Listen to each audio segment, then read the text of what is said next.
Gagawa tayo ng Charmaine drinks. Ba't nga ba naging Charmaine ang pangalan ng orange? Sa mga nakakaalam, i-comment nyo nga para may idea naman yung iba. So basically ay gagawa tayo ng mga drinks na may Charmaine or orange. Dito mo malalaman na maraming pwedeng gawing drinks gamit ang orange. Hindi lang plain na orange juice dahil yung nakasanayan natin, 'di ba? So unang gawin natin ay Charmaine Ice Latte or Orange Ice Latte. Sa 16 ounce na cup, maglagay tayo ng kondensada. Next ay maglagay tayo ng evaporada. And yes po, pwedeng gumamit ng fresh milk or full cream milk. Tapos ay i-mix natin ito ng mabuti.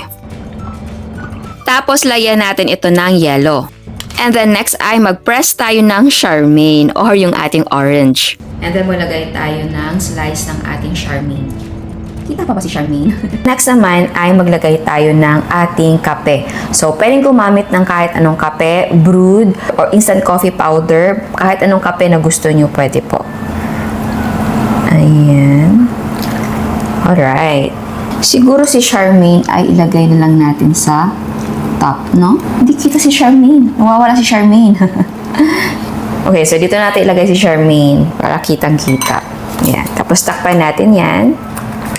At ayan, eto na ang ating Charmaine Latte. Okay, next ay Charmaine Sunkissed Strawberry. So, kuha tayo ng strawberry jam natin. Ayan. Pwede tayo mag-walling. Ayan. Tapos ay maglagay tayo ng yellow. And then maglagay tayo ng na-press natin na orange. Oopsie. Okay. Tapos, paglagay tayo ng slice ng orange. Slice ng Charmaine. Takpan natin. At eto na ang ating Charmaine Sunkissed Strawberry. Okay, dahil gumawa tayo ng Charmaine Strawberry, gawin na din natin ang mango and blueberry na Charmaine. Meron tayong mango jam, blueberry jam. Okay. And then, maglagay tayo ng yellow. Tapos, lagyan natin ng na-press natin na Charmaine. Tapos, maglagay tayo ng slice na Charmaine. Ayan. Okay, next naman ay Milky Charmaine or Orange Creamsicle. So, kailangan lang natin ng kondensada, evaporada. Mixan muna natin to. Yellow. Press tayo ng orange. Press natin si Charmaine. Maglagay tayo ng fruit jelly. Ayan. Slice ng Charmaine. Takpan natin. Ayan, eto na ang ating Milky Charmaine. Next ay Charmaine Americana. So, meron tayong yellow. Maglagay tayo ng press na orange. Oh, kape. Ayan. Slice na Charmaine. Pan natin. At eto na ang ating Charmaine Americana. Okay, itong next na gagawin natin ay tawagin na lang nating Charmaine Coffee. So, ito ilalagyan natin ng asukal. So, brown sugar lang yung available sa akin dito. Tapos, malagay tayo ng Charmaine. Then, i-press natin to. Tapos, yellow. Tapos, ay maglagay tayo ng kape. Ito naman ay optional, pero lagyan na din natin ng fruit jelly para masaya naman tignan. Pan natin. At ito na ang ating Charmaine Coffee. Okay, next ay Charmaine Soda. So, maglagay tayo ng Charmaine. Pwede naman na press muna siya bago mo ilagay. Pero dito natin siya i-press sa baso. Okay. And the next ay yellow. Tapos ay maglagay tayo ng soda or Sprite. Alright. Tapos ay maglagay tayo ng rainbow jelly. Naku, paubos yung rainbow jelly natin. Kung gusto nyo din ito, ilalagay ko sa description box kung saan mabibili. Tapos ay takpan natin. At eto na ang ating Charmaine Soda. Next ay Charmaine Yakult Sparkle. Again, lagay tayo ng orange. Ayan. Press natin yan. Next ay maglagay tayo ng yellow. Maglagay tayo ng Sprite. Palagay tayo ng rainbow jelly. Okay. Ayan. Tapos, palagay tayo ng Yakult. Oops. Takpan natin. At eto na ang ating Charmaine Yakult Sparkle. Okay, next ay Charmaine Pop Tea. So again, lagay tayo ng Charmaine sa baso. I-press natin si Charmaine para lumapas ang katas. Malagay tayo ng yellow. Next, lagyan natin ng Sprite. Oops. And then next ay lagyan natin ng tea. Or skip na natin ha. Silalagay ko na din dito yung tea bag natin para malaman ko naman kung saan dyan yung may tea. Tapos ay maglagay na din tayo ng slice na Charmaine. Oops, anipis at pagkakaslice ko. At ayan, eto ng ating Charmaine Pop Tea. Okay, eto ay bonus recipe. Actually, madali lang to. Naisipan ko lang dahil meron ako mga flavored na mga fruit syrup. So, magandang idea din kapag may business kayo tapos meron kayo mga fruit syrup dahil pwede nyong gamitin yung fresh na orange juice, lagyan ng mga flavored na fruit syrup. Okay, so may mga yellow na yung ating mga cups. Lagyan natin ngayon ng katas ng Charmaine.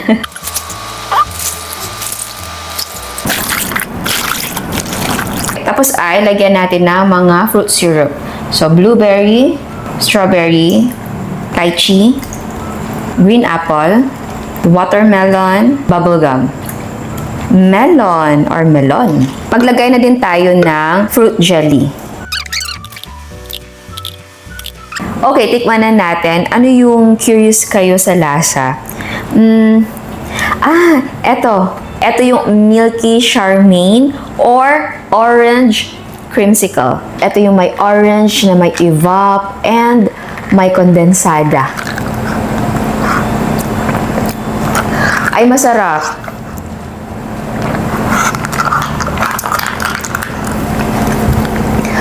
Malapit siya sa parang yung milk ng fruit salad, ganun.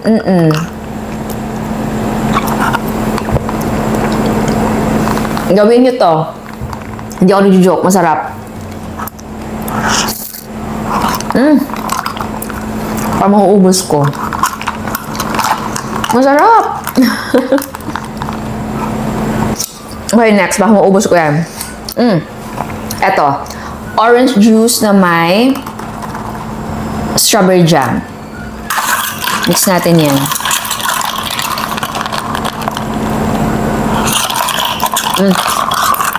Uy, refreshing siya na may twist ng strawberry.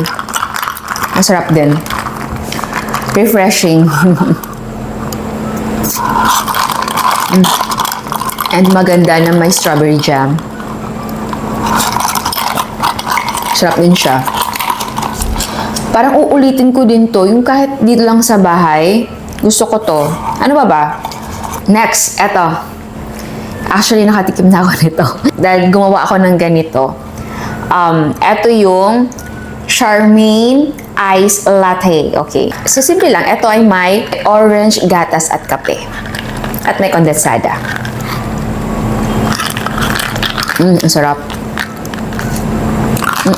Again, sa mga ganitong timpla, mag-adjust lang kayo sa gusto nyong lasa. Example, kulang sa inyo ang orange, kulang sa inyo ang kape, kulang sa inyo ang kondensada. So, dagdagan nyo lang. Ganun lang naman. O kung para naman sa inyo, sobra naman, bawasan ninyo. Ganun lang yun. Ito, Charmaine Soda. Oh.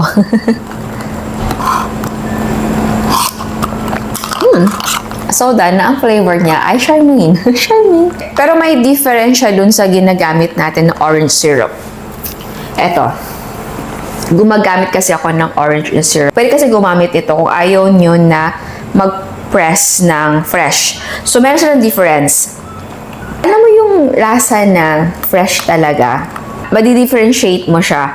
Pero, sa pagpili naman din ng mga orange, minsan kasi kapag mga fresh, iba't iba din yung ano niya, diba? Lasa. Kahit fresh yung orange na nabili mo, may matabang, may mapait, may sobrang asim, and hindi masyadong matamis. So, eto naman, kapag eto yung gagamitin mo, parang diretso na, yun talaga yung flavor mo makukuha mo, hindi iba-iba. So, pwedeng gumamit ng orange na syrup and fresh. And yes, pwede pong gumamit ng powdered na orange or liquid. Yung mga nabibili sa grocery na nasa bote or nasa Tetra Pak gaya ng Del Monte na brand or nasa can. Minute Maid, di ba? And pwedeng gumamit ng Royal. Yuha. Mga ganitong drinks, perfect talaga kapag tag-araw, mainit na mainit, lalo na ngayon, mainit sa umaga tapos sa hapon umuulan. Pero iba talagang init ngayon, kahit umuulan, mainit pa rin. Alam nyo, marami ka pang recipe para sa orange na mga drinks. Actually, meron pa ako pero next time na lang dahil ang dami na, baka ma-bored kayo and pwede kayong gumawa ng combination. Kayo, meron ba kayong naiisip na recipe na pwedeng gawin sa Charmaine drinks? I-comment nyo naman ang suggestion ninyo. Maganda to kapag ang business mo ay mga summer drinks or meron kang cafe or kung may plantation ka ng Charmaine, pwede mo tong gawin. So, ayan, sana gustuhan niyo ang recipe natin ngayon. Ciao! At sa mga hindi pa nakasubscribe, please subscribe sa ating YouTube channel and please click the notification bell and please click all para ma-notify kayo sa lahat ng uploads. And please don't forget to like our Facebook page and follow us on Instagram. Thank you!